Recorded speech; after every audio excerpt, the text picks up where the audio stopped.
வணக்கம். நாம இன்னைக்கு ஒரு ரொம்பவே சுவாரஸ்யமான அதே சமயம் கொஞ்சம் குழப்பமான ஒரு விஷயத்த பத்தி தான் பார்க்க போறோம். மக்கள் ஏன் அவங்களோட உண்மையான எண்ணங்களை, நோக்கங்களை மறைக்கிறாங்க? வாங்க இந்த மர்மத்தை ஒன்னா சேர்ந்து அவிழ்க்கலாம். ஒருத்தர் சொல்றது ஒன்னாவும் அவங்க செய்யறது இன்னொன்னாவும் இருக்கு. இந்த மாதிரி உங்களுக்கு எப்போவாது தோணியிருக்கா? நிச்சயமா நம்ம எல்லாருக்குமே வாழ்க்கையில இந்த அனுபவம் ஏற்பட்டிருக்கும் இல்லையா? உதாரணத்துக்கு, யாராவது உங்ககிட்ட வந்து நான் உன் நல்லதுக்கு தான் சொல்றேன் அப்படின்னு சொல்வாங்க. ஆனா அதை கேட்கும்போது நமக்கு எப்படி இருக்கும்?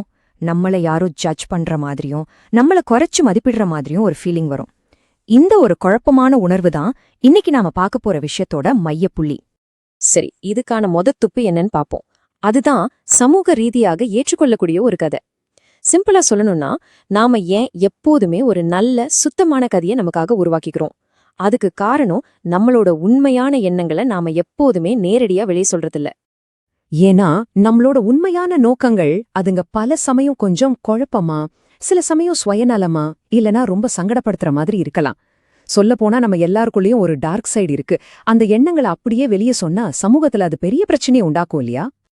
அது என்னென்ன மாதிரியான நோக்கங்கள்னு பாத்தீங்கன்னா, மத்தவங்களை கட்டுப்படுத்தணும்னு நினைக்கிறது, பாதுகாப்பா இல்லைன்னு ஃபீல் பண்றது, பொறாம, ஒரு ஸ்டேட்டஸ் வேணும்னு ஆசைப்படுறது, அவமானத்துல இருந்து தப்பிக்கிறது, அப்புறம் நம்மள பத்தி நாமளே வச்சிருக்கிற ஒரு இமேஜ காப்பாத்திக்கிறது. இந்த மாதிரி நிறைய இருக்கு. இதெல்லாம் தான் நம்மள பின்னால இருந்து இயக்கிற சக்தி. ஆனா இதெல்லாம் நம்ம கிட்ட இருக்குன்னு நம்மளே ஒத்துக்கிறதுக்கு ரொம்ப கஷ்டப்படுவோம். இதத்தான் நாம கவர் ஸ்டோரி, அதாவது ஒரு மேற்பூச்சு கதைன்னு சொல்றோம். இது என்ன பண்ணும்னா, நம்மளோட அந்த அசிங்கமான உண்மையான நோக்கத்தை எடுத்து அதுக்கு மேல சமூகம் ஏத்துக்கிற மாதிரி ஒரு நல்ல விளக்கத்தை பூசிடும். எதுக்கு? நம்ம இமேஜ காப்பாத்திக்கவும், மத்தவங்க நம்மள தப்பா எடை போட்டுறக்கூடாதுன்ற பயத்தினாலையும் தான். சரி, இப்ப இந்த மர்மத்தோட அடுத்த கட்டத்துக்கு போலாம். இதுதான் ரொம்பவே சுவாரஸ்யமான பகுதி. அதாவது நேர்மையான ஏமாற்று.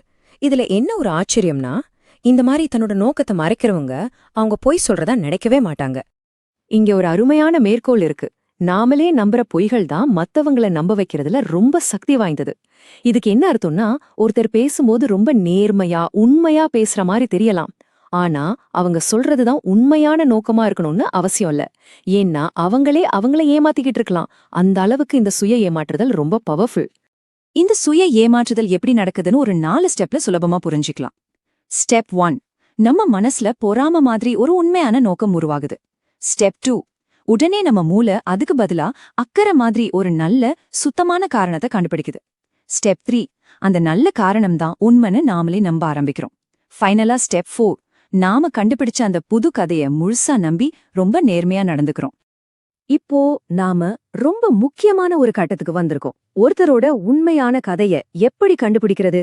சிம்பிள். வார்த்தைகளை நம்பாதீங்க. வார்த்தைகள் ஏமாத்தலாம். ஆனா ஒருத்தரோட தொடர்ச்சியான நடத்தை இருக்கே, அதுதான் உண்மையான கதையை எப்பவுமே சொல்லும். ஒரு ஆபீஸ் உதாரணத்தை எடுத்துக்கலாம். உங்க டீம்ல ஒருத்தர் சொல்றாரு, வாங்க எல்லாரும் சேர்ந்து இந்த ப்ராஜெக்ட்ல வேலை செய்யலாம். கேட்க நல்லாதான் இருக்கு. ஆனா அவரோட பேட்டர்ன் என்ன? ஒவ்வொரு மீட்டிங்லயும் மத்தங்களோட ஐடியாக்கு அவர்தான் கிரெடிட் எடுத்துக்கிறாரு. அப்போ இங்க உண்மையான நோக்கம் டீம் ஒர்க் இல்ல, அவரோட ஸ்டேட்டஸ், அவரோட ப்ரமோஷன். இதே மாதிரி நட்பு வட்டாரத்திலயும் நடக்கும். உங்க ஃப்ரெண்ட் கிட்ட போய் எனக்கு ஒரு நல்ல விஷயம் நடந்துச்சுன்னு சொல்றீங்க. அவங்க உடனே சூப்பர், எனக்கு ரொம்ப சந்தோஷம்னு சொல்றாங்க. ஆனா அதுக்கப்புறம் பாருங்க, ஒன்னு உங்க கிட்ட இருந்து கொஞ்சம் விலகி போவாங்க, இல்லைன்னா உங்க மேல ஏதாவது குறை சொல்ல ஆரம்பிப்பாங்க. அப்ப அவங்க சொன்ன வார்த்தை சந்தோஷம், ஆனா உங்க நடத்தை காட்டுறது பொறாம. குடும்பத்திலயும் இது சகஜம். பெரியவங்க சொல்லுவாங்க, நான் உன் மேல இருக்கிற அன்புல தான் உனக்கு அட்வைஸ் பண்றேன். ஆனா உங்களோட நடத்தை எப்படி இருக்கும்? தொடர்ந்து உங்க தன்னம்பிக்கைய குறைக்கிற மாதிரியே பேசுவாங்க. நீங்க எடுக்கிற ஒவ்வொரு முடிவையும் கண்ட்ரோல் பண்ண முயற்சி பண்ணுவாங்க. இங்க அன்புங்கிற வார்த்தை அவங்களோட கண்ட்ரோல் பண்ணணுங்கிற ஆசைய மறைக்கிற ஒரு கவசம். ஆக இதிலிருந்து நாம புரிஞ்சுக்க வேண்டிய முக்கியமான விஷயம் என்னன்னா, வார்த்தைகள் ஒருத்தரோட ஒபிஷியல் ஸ்டோரிய சொல்லும். ஆனா அவங்களோட நடத்தை தான் அவங்களோட உள்ள இருக்கிற உண்மையான நோக்கத்தை வெளிச்சம் போட்டு காட்டும். ஒருத்தரோட நடத்தைய வச்சுதான் அவங்க அடுத்து என்ன செய்வாங்கன்னு நம்மால கணிக்க முடியும். சரி, அப்போ இதுக்கு என்னதான் தீர்வு? ஒருத்தரை எப்படி சரியா புரிஞ்சுக்கிறது? நம்ம இனிமே அவங்க என்ன சொல்றாங்கன்னு கேக்குறத விட்டுட்டு அவங்க என்ன செய்றாங்க, எப்படி நடந்துக்கிறாங்கன்னு கவனிக்க ஆரம்பிக்கணும். வாங்க அதுக்கான ஒரு புது வழிய பத்தி பார்க்கலாம். இனிமே ஒருத்தரோட நடத்தைய பார்க்கும்போது இந்த கேள்விகளை உங்களுக்குள்ள கேட்டு பாருங்க. 1, அவங்களோட நடத்தை தொடர்ச்சியா என்ன மாதிரியான ஒரு ரிசல்ட்ட கொடுக்குது? 2, அந்த நடத்தை மூலமா அவங்க எதை பாதுகாக்க முயற்சி பண்றாங்க? 3, அவங்க நினைச்சது நடக்காதப்போ அவங்க எப்படி ரியாக்ட் பண்றாங்க. 4 அவங்க என்னதான் வார்த்தைகள் சொன்னாலும் அவங்களோட செயல் எந்த நோக்கத்துக்கு சேவை செய்யுது. ஒரு நிமிஷம். இதோட அர்த்தம் நாம எல்லாரையும் சந்தேக கண்ணோட பார்க்கணும்னு இல்ல. இது சந்தேகப்படுறதுக்கான விஷயம் இல்ல, தெளிவு பெறுவதற்கான ஒரு வழி. இந்த மாதிரி யோசிக்க ஆரம்பிச்சீங்கன்னா உங்கள சுத்தி இருக்கிற உறவுகளை இன்னும் நல்லா புரிஞ்சுக்க முடியும். அவ்வளவுதான். எல்லாரையும் தப்பா நினைக்கிறதுக்காக இல்ல. சரி, இவ்ளோ நேரம் மத்தவங்கள பத்தி பேசணும். இப்போ கடைசியா ஒரு முக்கியமான கேள்வி. ஆனா இது மத்தவங்கள பத்தி இல்ல, உங்கள பத்தி. யோசிச்சு பாருங்க, உங்களுடைய சொந்த நடத்தை அது என்ன கதைய சொல்லுது?